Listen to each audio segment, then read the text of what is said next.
السلام علیکم ورحمۃ اللہ وبرکاتہ۔ بسم اللہ الرحمن الرحیم۔ اللہم صلی علی محمد وعلی آل محمد کما صلیت علی ابراہیم وعلی آل ابراہیم انک حمید مجید۔ اللہم بارک علی محمد وعلی آل محمد کما بارکت علی ابراہیم وعلی آل ابراہیم انک حمید مجید۔ محترم سامعین، سیرت نبی صلی اللہ علیہ وسلم کے سلسلہ وار اس پروگرام میں محفل سیرت میں ہم بنو قریظہ کا تذکرہ تک پہنچے تھے۔ بنو قریظہ نے نبی کریم صلی اللہ علیہ وسلم کو بڑی تکلیف پہنچائی تھی، اور غزوہ احد کے بعد چونکہ غزوہ احد میں انہوں نے عہد شکنی کر دی تھی، تو اب ان کے ساتھ معاملات ان کے ساتھ حتمی طور پر کوئی کارروائی ہونی تھی۔ نبی کریم صلی اللہ علیہ وسلم نے صحابہ کرام کو حکم فرمایا، بنو قریظہ پہنچ کے محاصرہ ہو گیا، بنو قریظہ اندر ہیں، اب وہ باہر نہیں نکل رہے قلعہ میں، اور آپ صلی اللہ علیہ وسلم کی طرف سے جب ان کو کوئی نرمی کی امید نہیں ہوئی تو پھر انہوں نے اپنے آپ کو حوالے کر دیا حضور صلی اللہ علیہ وسلم کے، قلعہ کھول دیا۔ تو آپ صلی اللہ علیہ وسلم سے وہ کہنے لگے کہ ہمارے ساتھ رحم فرمائیں، اور ادھر قبیلہ اوس کے ایک جو صحابہ تھے، چونکہ بنی قریظہ ان کے حلیف تھے، اور انہوں نے کہا کہ یا رسول اللہ صلی اللہ علیہ وسلم، آپ نے بنو قینقاع کے ساتھ جو آپ نے سلوک فرمایا وہ تو آپ کو یاد ہی ہے، وہ ہمارے بھائی خزرج کے حلیف تھے، تو یہ لوگ ہمارے حلیف ہیں، تو آپ سے گزارش ہے کہ ان کے ساتھ بھی حسن سلوک فرمائیں۔ آپ صلی اللہ علیہ وسلم نے فرمایا کہ کیا مناسب نہ ہوگا کہ آپ ہی کا ایک آدمی ان کے انجام کے بارے میں فیصلہ کرے؟ انہوں نے کہا بالکل ٹھیک ہے۔ تو آپ صلی اللہ علیہ وسلم نے ان کے جو سربراہ تھے سعد بن معاذ رضی اللہ عنہ، ان کو بلا بھیجا۔ سعد بن معاذ رضی اللہ عنہ غزوہ احد میں زخمی ہو گئے تھے، کافی زخم تھا ان کا، تو ان کو ابھی امید نہیں لگ رہی تھی اپنی زندگی کی زیادہ دن، تو انہوں نے کہا کہ یا اللہ، میری دعا ہے کہ میں آپ کے نبی صلی اللہ علیہ وسلم کے حفاظت اور دفاع کے لیے اور دین کے حمایت کے لیے میں لڑتا ہوا مر جاؤں، اور اگر اسی زخم میں میری موت آئی ہے تو یا اللہ میری دعا ہے کہ بنو قریظہ جس نے بڑی تکلیف پہنچائی حضور صلی اللہ علیہ وسلم کو، ان کو انجام تک پہنچانے سے پہلے مجھے موت نہ دیں۔ اللہ نے دعا قبول فرما لی، سعد کو بلا لیا گیا، وہ آئے تو سعد جو ہی پہنچتے قریب پہنچے تو آپ کے قبیلے کے لوگ آپ کے پاس آئے اور دائیں بائیں ہو کے کہنے لگے کہ سعد، آپ کو نبی نے بلایا ہے صلی اللہ علیہ وسلم، آپ بنو قریظہ چونکہ ہمارے حلیف ہیں تو ان کے بارے میں آپ نے نرمی کا فیصلہ کرنا ہے۔ اور سعد کچھ بھی نہیں بول رہے، کچھ نہیں بول رہے، تو پھر آگے جا کے قریب پہنچے تو کہنے لگے کہ بس اب وقت آ گیا ہے کہ اب مجھے اللہ کے معاملے میں کسی ملامت گر کی ملامت کی کوئی پرواہ نہ ہو۔ بس پھر تو بنو قبیلہ اوس کے لوگ پھر سمجھ گئے، اور انہوں نے فیصلے سے اور تمام کچھ معاملات ہونے سے پہلے ہی سمجھ لیا اور خبر پھیلا دی کہ بس بنو قریظہ ختم ہو گیا، ان کو قتل کر دیا گیا۔ خیر، سعد بن معاذ پہنچے، آپ صلی اللہ علیہ وسلم نے فرمایا، ان کا استقبال کیا اور لوگوں کو فرمایا کہ آپ کے سردار آئے ہیں، اٹھ کے اس کا استقبال کرو۔ استقبال کیا گیا۔ سعد نے جو فیصلہ فرمایا، میں کہ یا رسول اللہ میرا فیصلہ قبول کیا جائے گا؟ فرمایا کہ جی قبول کیا جائے گا۔ بنو قریظہ نے بھی کہا کہ قبول ہوگا۔ آپ سعد بن معاذ نے فیصلہ کیا کہ بس پھر میرا فیصلہ ہے کہ ان کے مردوں کو، ان کے جنگجوؤں کو قتل کر دیا جائے، ان کی عورتوں بچوں کو قید کر دیا جائے، اور ان کے مال کو ضبط کر لیا جائے۔ ایسا ہی ہوا۔ پھر تقریباً 600 سے 700 ان کے مرد تھے، ان کو قتل کیا گیا، اور انہی میں وہ حیی ابن اخطب بھی اندر آ گیا تھا، انہی کے قلعے میں آ گیا تھا، جس نے بنو قریظہ کو قائل کیا تھا اس بدعہدی پر، غزوہ احزاب کی بدعہدی پر۔ اور معذرت، حضرت سعد بن معاذ رضی اللہ عنہ غزوہ احزاب میں زخمی ہوئے تھے۔ تو وہ پھر ایسے ہی ہوا، اور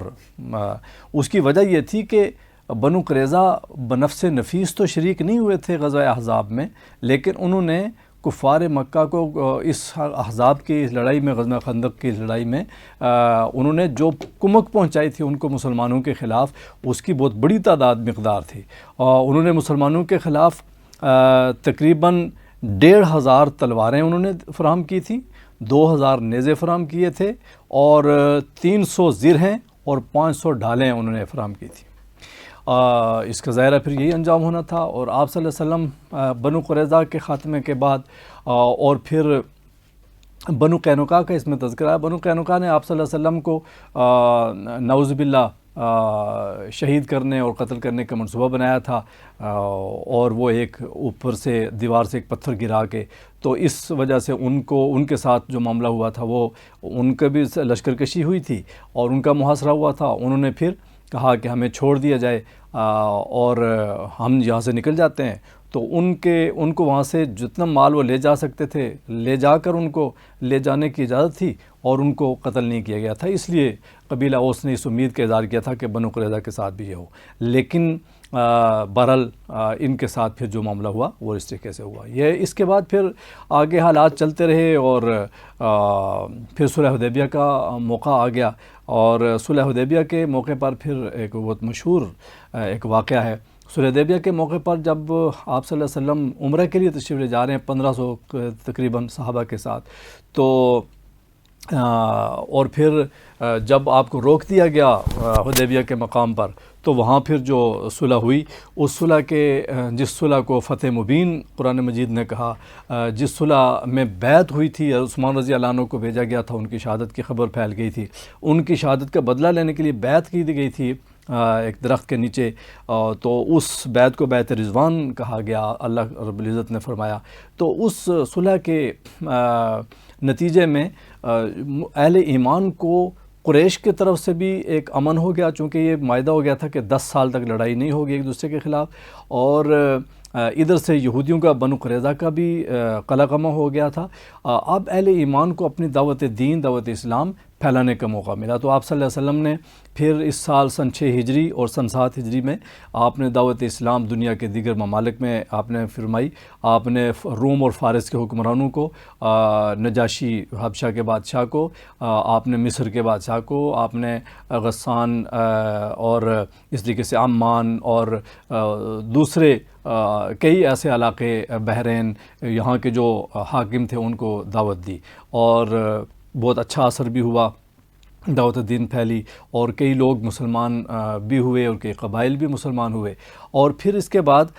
جو صلح حدیبیہ کا جو معاہدہ تھا اس میں ایک یہ شق بھی تھی کہ جو ارد گرد کے قبائل ہیں ان میں سے جو قبیلہ چاہے تو اہل ایمان کے ساتھ، مسلمانوں کے ساتھ اپنے آپ کو حلیف بنا لے، جو چاہے تو مکہ کے قریش کے ساتھ اپنے آپ کو حلیف بنا لے۔ اس میں بنو بکر اور بنو خزاع 2 قبیلے تھے جو آپس میں حریف تھے، دشمن تھے۔ بنو خزاع مسلمانوں کے ساتھ شامل ہو گیا، بنو بکر کفار کے ساتھ شامل ہو گیا، لیکن کچھ عرصہ بعد بنو بکر نے سوچا کہ امن ہے تو ہم اس امن کا فائدہ اٹھا کے بنو خزاع سے اپنا بدلہ لے لیں۔ ان نے کسی رات کی تاریکی میں بنو خزاع کے کسی قبیلے قافلے پر انہوں نے دعویٰ بولا اور ان کے بہت سارے لوگوں کو قتل کر دیا، اور تو عہد شکنی کر دی۔ اور اس عہد شکنی میں چونکہ معاہدے میں یہ بھی شامل تھا کہ کسی ایک کے خلاف اگر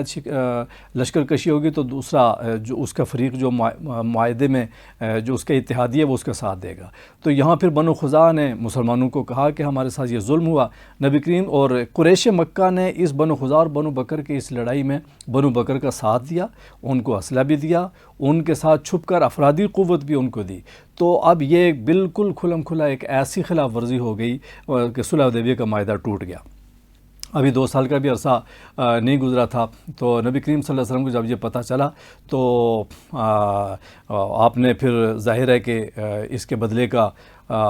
ایک فیصلہ فرمایا، اور بنو خزاع کے اور یہ جو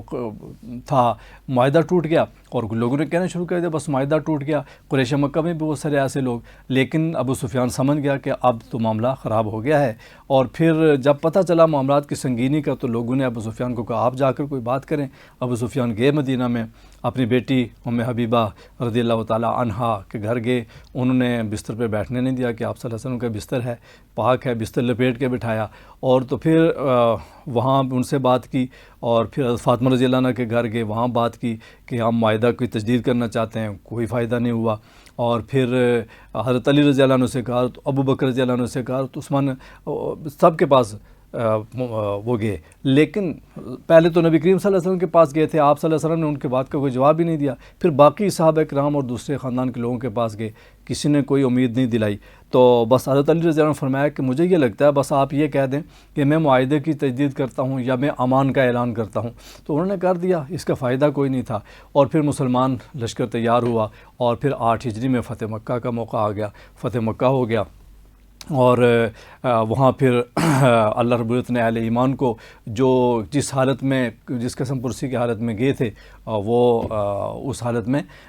فاتح ہونے کی حیثیت سے آپ تشریف لائے۔ اس سے پچھلی سال آپ نے عمرۃ القضاء بھی فرمایا تھا، عمرۃ القضاء جو صلح حدیبیہ کے موقع پر جو عمرہ رہ گیا تھا وہ قضاء بھی ہوا تھا، اور پھر فتح مکہ ہو گیا۔ فتح مکہ کے بعد پھر اب تمام مطلب اس قسم کی صورتحال جو دشمن تھے سب زیر ہو گئے، لیکن بہرحال کچھ مزید بھی پھر واقعات ہوئے، اس میں پھر جنگ موتا بھی ہوئی، جنگ تبوک بھی ہوئی اس کے بعد پھر، اور پھر اس میں جو بہت اہم غزوہ حنین ہوا، جس میں اہل ایمان غزوہ حنین کے لیے جب دشمن کے خلاف گئے تو اہل ایمان کا 12,000 کا لشکر تھا، اور اہل ایمان کے دل میں آیا کہ اب تو آج تو ہم بہت زیادہ ہیں، تو اللہ تبارک و تعالیٰ نے فوراً ان کو ایسا ایک جھٹکا دیا کہ دشمن کی طرف سے پہلے سے کوئی ایسی منصوبہ بندی تھی، گھاٹیوں میں چھپے ہوئے تھے اہل ایمان، جو ہی آگے گئے تو ان کو اندازہ نہیں تھا، گھاٹیوں سے فوراً تیر اندازی ہوئی اور پھر حملہ بھی ہوا، تو تتر بتر ہو گئے اہل ایمان، شکست ہوتے ہوتے بچی، اللہ تعالیٰ نے پھر بچا لیا اور یہ ایک جھٹکا دیا تاکہ یہ اپنی اکثریت پہ، اپنی تعداد پہ کوئی بھی گھمنڈ نہ کریں، اللہ کی مدد کے اوپر ہی توجہ رہے، اللہ کی رضا کے اوپر ہی۔ تو غزوہ حنین ہوا، اور اس کے بعد پھر جو قیصر روم کے خلاف بھی ایک ہوئی، قیصر روم نے بھی مسلمانوں کے خلاف لشکر کشی کی کوشش کی، اس غزوہ حنین کے بعد ان کے خلاف بھی ایک لشکر کشی ہوئی، بہرحال وہ پھر قیصر روم اور جو دیگر جو قبائل تھے وہ سمجھ گئے، اور نبی کریم صلی اللہ علیہ وسلم کے لشکر تیار ہو کے جب آگے پہنچے تو ان کو مقابلے کی ہمت نہ ہوئی، اور یہ جنگ بھی بغیر کسی لڑائی کے یہ ختم ہو گئی، اور اسی انداز سے پھر یہ سلسلہ چلتا رہا۔ بہرحال روم کے جو زیر اثر کچھ علاقے فلسطین کے علاقوں میں تھے، یہاں کے کچھ لوگ اہل ایمان کو تنگ کرتے تھے، آپ صلی اللہ علیہ وسلم نے حضرت اسامہ رضی اللہ عنہ کی سربراہی میں ایک لشکر بھیجا، تیار کیا، اور وہ بھیجنے کا فیصلہ فرمایا، لیکن بہرحال یہ تو بالکل آخری وقت کی بات ہے، اب آپ صلی اللہ علیہ وسلم کی یہ دعوت، یہ جتنا بھی تھا یہ مکمل ہو رہا تھا، اور پھر اب 9 ہجری میں آپ صلی اللہ علیہ وسلم نے حج کا ایک وفد بھیجا، حج کے موقع پر صدیق اکبر رضی اللہ عنہ کی سربراہی میں آپ نے کچھ اعلانات کیے، اور حضرت علی رضی اللہ عنہ نے بھی کچھ اعلانات کیے، ریاست کے حوالے سے جو اعلانات تھے وہ صدیق اکبر رضی اللہ عنہ نے فرمائے، اور جو باقی جو دینی حوالے سے کچھ ایسے اعلانات تھے جو حضرت علی رضی اللہ عنہ سے کروائے گئے۔ بہرحال یہ حج کے بعد پھر اس کے بعد پھر بہت قبائل کے قبائل اسلام میں داخل ہو رہے ہیں، فوج در فوج لوگ اسلام میں داخل ہو رہے ہیں، جیسے سورہ نصر میں اللہ تبارک و تعالیٰ ارشاد فرماتے ہیں یدخلون فی دین اللہ افواجا، تو یہ ساری جو سلسلہ اس کے بعد شروع ہے، اور نبی کریم صلی اللہ علیہ وسلم پھر 10 ہجری میں آپ صلی اللہ علیہ وسلم پھر حج کا ارادہ فرماتے ہیں، اور پورے قبائل میں ارد گرد اسلامی سلطنت میں ایک پیغام بھیجا جاتا ہے کہ اس سال آپ صلی اللہ علیہ وسلم حج فرمائیں گے، سارے لوگ جو ہو سکیں جو کر سکیں تو حج کے لیے تشریف لائیں، سارے لوگ پہنچے، حاضر ہوں، تو سارے لوگ آگے کہ نبی کریم صلی اللہ علیہ وسلم اس سال حج کے لیے تشریف لا رہے ہیں، تو جتنے بھی اہل ایمان ہو سکے مسلمان تو وہ جوک در جوک حج کے لیے حاضر ہوں، تو نبی کریم صلی اللہ علیہ وسلم کے ساتھ حج کی سعادت حاصل کرنے کے لیے پھر اہل ایمان آئے، حجۃ الوداع ہوا، اور اس حجۃ الوداع کے موقع پر آپ صلی اللہ علیہ وسلم نے بہت سارے تعلیمات دیں، اور آپ نے بہت سارے احکامات دیے، اور پھر یہ حج تھا پہلا جس میں مشرکین کو شامل ہونے کی اجازت نہیں تھی، اور کسی قسم کا کوئی ایسا غیر مسلم آدمی شریک نہیں ہو سکتا تھا، اور نہ ہی ننگے طواف ہو سکتا تھا، یہ ساری چیزیں ختم کر دی گئیں اور اس کے اوپر پابندی لگ گئی۔ اور حج کے بعد ہی پھر سورہ نصر نازل ہوئی، اذا جاء نصر اللہ، جس پہ صحابہ کرام بہت خوش ہوئے، صدیق اکبر رضی اللہ عنہ غمگین ہوئے، اور انہوں نے کہا کہ یہ تو آپ صلی اللہ علیہ وسلم کے اب جانے کی اور رخصت ہونے کی ایک خبر مجھے لگ رہی ہے، آپ رو رہے تھے۔ تو بہرحال آپ صلی اللہ علیہ وسلم واپس تشریف لاتے ہیں، حجۃ الوداع ذی الحجہ 10 ہجری کو واپس تشریف لاتے ہیں، اور آگے پھر اسی انداز سے محرم میں بھی کچھ مہمات ہوتی ہیں، اور پھر سفر میں آپ صلی اللہ علیہ وسلم پھر تقریباً 29 سفر ہوتی ہے۔ ایک فوتگی پہ آپ تشریف لے جاتے ہیں، جنازہ ہوتا ہے، جنازہ پڑھنے کے بعد واپس تشریف لاتے ہیں تو آپ کو تکلیف ہو جاتی ہے سر میں، آپ کو اس کی وجہ سے بخار ہو جاتا ہے، اور پھر جو اس کے بعد ربیع الاول شروع ہوتا ہے تو آپ صلی اللہ علیہ وسلم ربیع الاول 11 ہجری میں آپ صلی اللہ علیہ وسلم کے جانے کا وقت ہو جاتا ہے، اور آپ اس دنیا سے پھر آپ تشریف لے جاتے ہیں۔ صحابہ کرام کے دلوں پہ جو گزرتی ہے آپ صلی اللہ علیہ وسلم کے اس سانحے سے، تو وہ پھر انس رضی اللہ عنہ فرماتے ہیں کہ وہ دن جس دن آپ صلی اللہ علیہ وسلم مدینہ میں تشریف لائے تھے، اس دن سے زیادہ خوشی کا دن میرے لیے زندگی میں کوئی نہیں تھا، اور جس دن آپ صلی اللہ علیہ وسلم دنیا سے تشریف لے گئے، اس سے زیادہ غمگین اور دکھ کا دن میری زندگی میں کوئی نہیں تھا۔ حضرت فاطمہ رضی اللہ عنہ فرماتی ہیں کہ اے میرے ابا، جنہوں نے اپنے رب کا بلاوا، اپنے رب کا حکم آپ نے قبول فرمایا اور لبیک کہا اپنے رب کے حکم پر، اے میرے وہ ابا جن کا ٹھکانہ جنت ہے، اور آپ چلے گئے ہیں۔ حضرت فاطمہ رضی اللہ تعالیٰ عنہ دکھ کی ایک کیفیت میں ہیں، اور صحابہ کرام کس کیفیت میں ہے کہ وہ یہ زبان پہ لانا ان کے لیے مشکل ہوتا ہے۔ لشکر اسامہ جو آپ صلی اللہ علیہ وسلم جس کو بھیجتے ہیں سفر کے آخر میں، تو وہ لشکر اسامہ روم کے زیر اثر ان علاقوں، فلسطین کی طرف، ان علاقوں کی طرف لشکر کشی کرنے کے لیے جا رہے تھے، اور وہ مدینہ سے 3 میل فاصلے پر پہنچے تھے، جن کو آپ صلی اللہ علیہ وسلم کی شدید بیماری کی خبر ملی تھی، پھر فیصلہ نہیں کر پا رہے تھے، پھر وہیں رکا رہا وہ لشکر کہ ہم آگے جائیں یا نہ جائیں، تو وہ وہیں پہ رکا رہا۔ اتنے میں آپ صلی اللہ علیہ وسلم کا وصال ہو جاتا ہے، اور پھر اسی دوران آپ صلی اللہ علیہ وسلم کو جب تقریباً یہ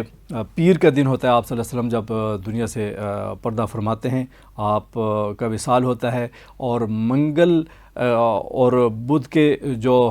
دن ہوتا ہے، بدھ کے دن شام کو پھر آپ صلی اللہ علیہ وسلم کی تدفین ہوتی ہے۔ اس دوران ثقیفہ بن ساعدہ میں صحابہ کرام جمع ہوتے ہیں، اور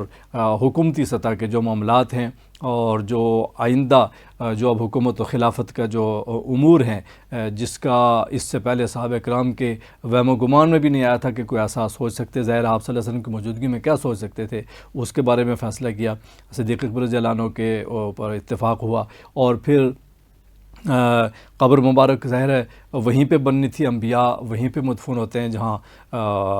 ان کی وفات ہوتی ہے، اور آپ صلی اللہ علیہ وسلم کو اسی حجرہ مبارک میں، حجرہ عائشہ رضی اللہ عنہ میں دفن کیا گیا، چونکہ آخری دنوں میں آپ صلی اللہ علیہ وسلم کو ازواج مطہرات تمام کی تمام ازواج نے یہ فرما دیا تھا کہ ہمارے حصے کا جو دن ہے وہ بھی ہم عائشہ کو ہبہ کرتے ہیں۔ آپ صلی اللہ علیہ وسلم نے آخری کچھ دن وہ مستقل حضرت عائشہ رضی اللہ عنہ کے حجرے میں ان کے ہاں گزارے اور مکمل فرمائے، اور حضرت عائشہ رضی اللہ عنہ کی گود میں ہی آپ کی روح قبض ہوئی، اور پھر وہاں پہ آپ صلی اللہ علیہ وسلم کی تدفین ہوئی۔ آپ صلی اللہ علیہ وسلم کا جو جنازہ ہوا، آپ کے جنازہ کے اوپر جو نماز پڑھی گئی، وہ نماز امامت کے ساتھ نہیں پڑھی گئی۔ صحابہ کرام کے گروہ آتے تھے، اور گروہ آ کر 10-10 کی ٹولیوں کی صورت میں آ کر درود شریف اور دعا پڑھ کے تو وہاں سے آپ نکلتے جاتے تھے صحابہ کرام کے گروہ، اور ایک دکھ اور غم کی کیفیت تھی۔ اور یہ پھر ربیع الاول تقریباً 12 ربیع الاول کا یہ وقت تھا جب آپ صلی اللہ علیہ وسلم کی وفات ہوئی، اور 14 یا 15 کو آپ صلی اللہ علیہ وسلم کی تدفین ہوتی ہے، اور پھر یہ اللہ رب العزت کے وہ ہستی، وہ محبوب، وہ آخری نبی صلی اللہ علیہ وسلم جو خاتم النبیین صلی اللہ علیہ وسلم ہیں، وہ غمگین کر کے اپنے ماننے والوں کو، اپنے صحابہ کرام کو اور اپنے اہل و عیال کو غمگین کر کے اس دنیا سے تشریف لے جاتے ہیں اور ہمیشہ ہمیشہ کی زندگی کی طرف چلے جاتے ہیں کہ یہ درس ہے کہ یہاں کوئی ہمیشہ کے لیے نہیں آیا، اور اللہ کے سب سے محبوب نبی بھی وہ بھی کتنی زندگی گزار کے اس دنیا سے رخصت ہو گئے۔ تو باقی امت کے لیے بھی یہ درس ہے، امت کو پھر یہ تیاری کرنی پڑے گی، تیاری کرنی چاہیے، اور اپنے نبی کریم صلی اللہ علیہ وسلم کے ساتھ ملنے کے لیے، تاکہ حوض کوثر پہ ملاقات ہو، آپ صلی اللہ علیہ وسلم کے دست مبارک سے حوض کوثر نصیب ہو، اس کے لیے دعا کرنی چاہیے، کوشش بھی کرنی چاہیے۔ اللہ تعالیٰ قبول فرمائے۔ وما علینا الا البلاغ۔